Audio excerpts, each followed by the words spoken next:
Hari ni kita kena tutup pintu 10 minit sebelum kari. Bila hampir gelap dah, baru boleh buka pintu. Kalau nak buka, tak buka sudah. Pintu jangan kekeng. Tikak jangan kekeng. Dia masuk, kau tikak ngekut pintu. Kau rabung tak masuk. Kau celah lubang latar tak masuk. Dia main pintu tikak. Siapa? Ummu Sibian. Nabi sebut dalam hadis nama Ummu Sibian. Dia jalan macam cicak.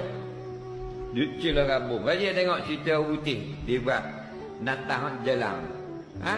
Jalan tu dinding. Cerita belik-belik. Faham? Jalan tu dinding. Begitu. Dia tanya budak-budak. Budak cek tengok. Buat itu. Selok budak. Dah mata sosok berdi mata. Tak. Pada cek mata so depan dia. Tak selok apa budak-budak. Kan? Jangan budak-budak tu kalau selok gitu, jangan we tengok datang, we negak dan baca ayat kursi, 3 kul, hiu atau bong-bong. Siapa dia berhenti nangis? Faham? Ni moh pada inju. La ilaha illallah.